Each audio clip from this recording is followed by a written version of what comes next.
Get me that signal. We need more power. Of course, currently we know him as Alfred Pennyworth. Let's hear it for Sean Pertwee!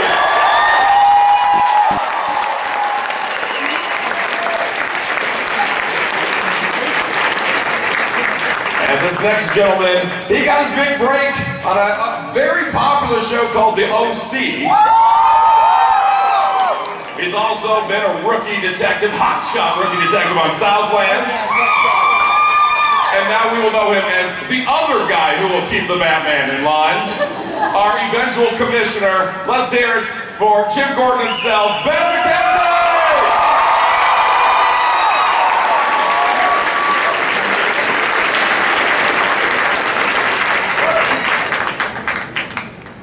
Hello. Listen to that accent, even I'm melting over here. Well, congratulations on season 2 of Gotham premiering shortly. We actually had the premiere yesterday. How many were here yesterday? How'd we do? Now, how many people were here last year? We did the season 1 premiere ahead of time. And we lost power in the last minute of the showing. And like we had a backup generator come on, and it was Robin Lord Taylor in like the worst drowning face you've ever seen. Oh wow, that's a bad place. And we couldn't get the video back on, and we had a competition for tickets to meet, because we had the individuals who play the Riddler, that's right, Selena Kyle and Barbara, yeah, exactly, who were here briefly, and it was just not the still you want Robin Lord Taylor the Penguin to be on. He lives. You guys, I'm gonna say, you two, and then Robin Lord Taylor's Penguin or Oswald Cobblepot are probably the 3 most interesting characters on the series. And I'm gonna be honest, I was never a Penguin fan until Gotham. What do you think that is? What are they doing right with him?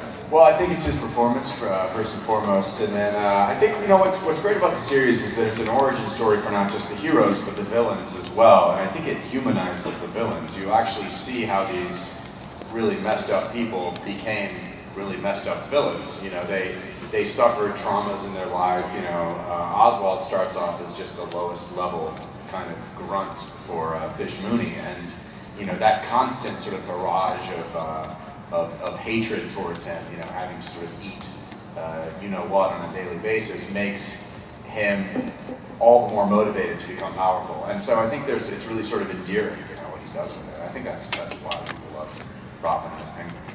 Now, I'm going to say, obviously Gotham and the creators, the writers have mentioned that they're not necessarily going to follow the canon of the story, that no character is safe, that you may see characters pass away that in the comics go on to become much bigger or greater or more recognizable. Yeah. With that said, is it bad that I don't want you to get back with Barbara? That's funny. That's funny. We were just talking about that, actually. Yeah, I mean, we're going to stick to the canon, the essence of the canon, pretty tightly. But we are going to, in terms of the primary characters, in terms of Jim and Alfred and Bruce and even Penguin, Riddler, things like that. But when we get into the secondary and tertiary characters and whatever happens after tertiary, I don't know the word, we'll play a little bit more loose with it, because part of it is surprising you guys. You know, it's part of it is like you think you know how it happened, and yet maybe it didn't happen that way. Maybe it happened slightly different. As long as we're true to the spirit, I think we're all right, and I think we've done a pretty good job so far, right? And we're still fine-tuning it, but yeah, we're gonna diverge.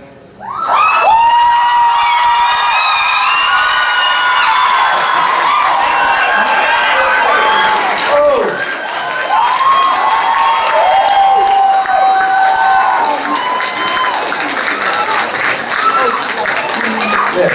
Ladies and gentlemen, the ogre. What's up, you guys? This room is so big that I can't even see the back. This is awesome. I was in the middle of answering this question really beautifully, and I was amazed. I was watching these people, and they were so drawn in by what I was saying. They weren't looking at me at all. Hardly. I'm happy to be here. You guys keep going. You feel there was too much positive energy on this stage? We had to bring something a bit more creepy? I don't know, man. My heart is beating so fast right now. Well, welcome. Milo Ventimiglia, of course, the ogre. Who is another one of those characters that was really arguably underappreciated in the comics that you brought to the screen, much like the Penguin, that you brought a whole new level to. I mean, you know, I think these guys will agree the scripts are great. If it's there on the page and the words are there, it's so much easier and so much more exciting to just be. You know, I mean, for me, I joined the show because of Ben. We've been friends for a very long time. And they said, hey, do you want to be in the show? I was like, yeah, I can do a hang with my buddy Ben. And then I was like, oh wait, we're nemesis. Nemesis? Sure. Nemesis. We're not really going to be on camera or on set really much at all for, 3 episodes until the very end. So, but for me, it was, you read these scripts, you read these great words, and it helps us do what we do as actors because then we can just exist and be. Yeah, and Milo brought a great energy, and a great, his ogre isn't actually the ogre from the comics, but what it did is obviously draw a divide between, the way that Jim and Barbara's relationship plays out in the comics versus the way it plays out in the series. And so he's actually a really good example of using a great actor in a new conception of a character and allowing it to change the trajectory of what people think the primary character's relationship is. Jim and Barbara's relationship is just going to be different in this series. So it's cool, and we were very lucky to get to have it. Boy, didn't the ogre mess up Barbara. What's coming up next? She wanted it all along. He always did. Is there a Batman shampoo but not a conditioner board?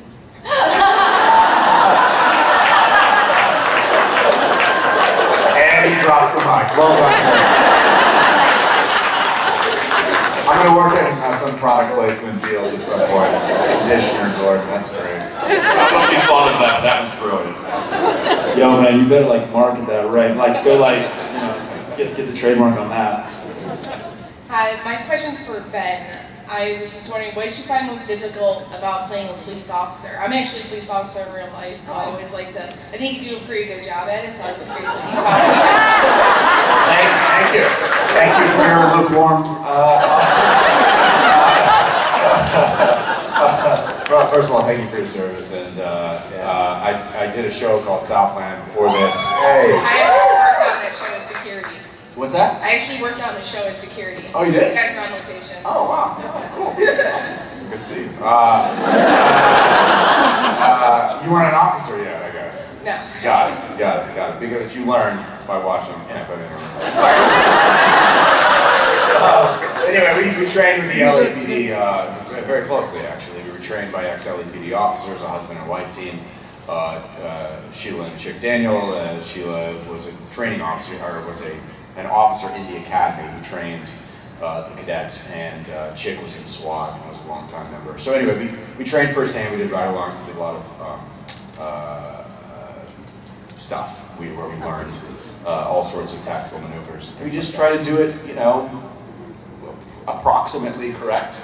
And when we feel like it's better for the story to do things tactically that are a little fakakta, we just go,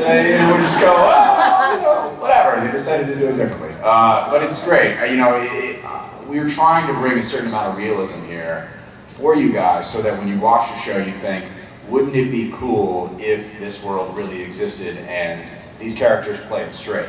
We're not winking at the audience and going, drop the gun, this isn't like Chips or something. We're gonna try and play it for real, but we have to kind of modulate it to the world we're living in. So that's a really long answer to a short question. That's all right, thank you. Thank you. But as you can see, Alfred's child raising skills are That's fantastic. So loving. I treat my son, who's actually called Alfred, exactly the same way.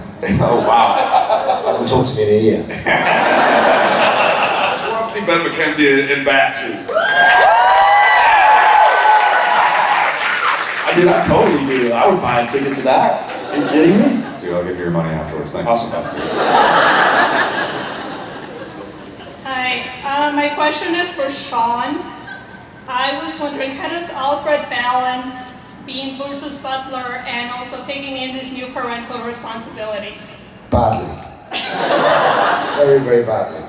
No, I think the thing is, dealing with bringing a teenager up anyway, it's a tenuous job, and you have to find a language to be able to sort of communicate and speak to each other. It's just how it happens. It's through sort of violence to a certain degree with Alfred, isn't it? Really.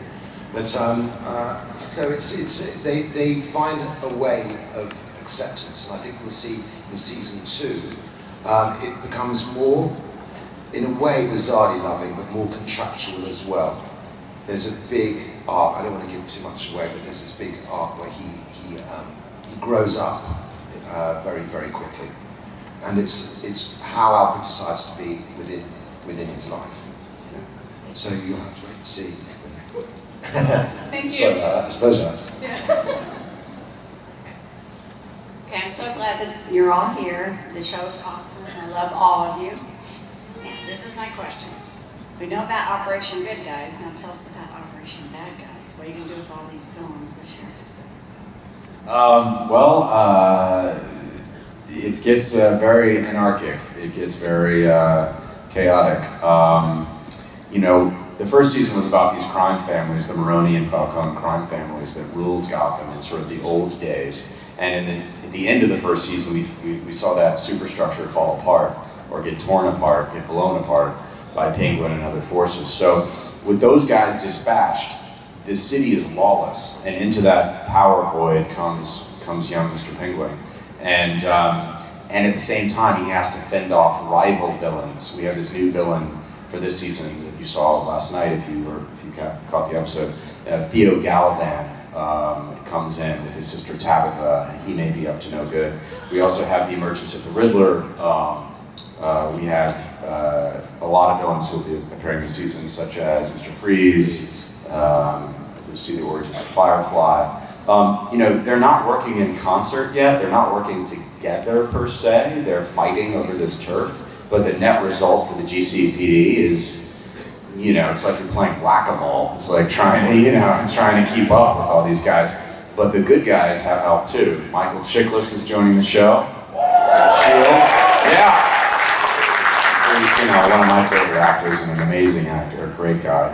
He's joining the show on the good guys side. Obviously, Alfred gets some more help with... Lucius Fox, who's a sort of inside of Wayne Enterprises. But yeah, they got brilliant Mr. Shield. Yeah. So the good guys are arming up and trying to match the bad guys, and you know, there'll be blood on the streets. Thank you. What do you guys think about CBS putting Supergirl right up against you? Rival DC products against each other. Thank you, Sean. It's got it right. I could even jump in at this point. Why don't Say you jump both in? of you Why guys. don't you jump in, Milo? Look, as just like a fan and a viewer, I think, you know, telling a lot of different stories is cool.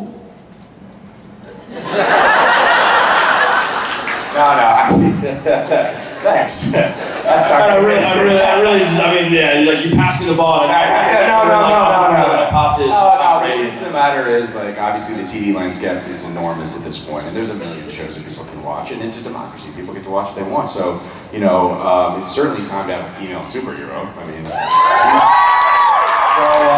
so you know, we make our show, they make their show, and I really do. I really genuinely wish them well. Like, I hope that people love their show and love our show, and you know, watch our show live and watch their show later.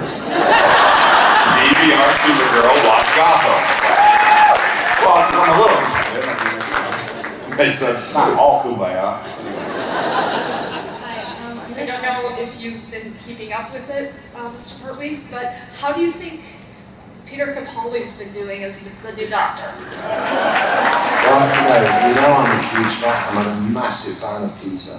As a man and as an actor, he was very, very kind to my family when my dad passed away. He's probably to Whovians out there probably know that he's done distinctive nods to my dad, you know, with his silk lining, his slightly different hair. But he used to run my dad's fan club when he was a very young man, the Scottish Doctor Who fan club. So, you know, I think he's doing sterling work. He's such a fine actor. I'm just delighted for him. He's actually like living the dream. He got the job when we were filming a series called Musketeers in Prague, and he actually got the job then. And I said, he went, I got it. He was absolutely over the moon. He got it. I said, so what are you going to do? And he went, I don't ever know. So he was actually went into a bit of a blind panic because he didn't know where he was going to take it. But I think he's doing great work. And I think to have a bit of gravitas and a bit of age and a bit of weight is no bad thing. Well, gentlemen, we appreciate your time. Thanks for coming out to Chicago. Thanks for talking about season 2. Chicago, let's hear it for Paolo Ventimiglia, Ben McCarthy, and Sean Pearl.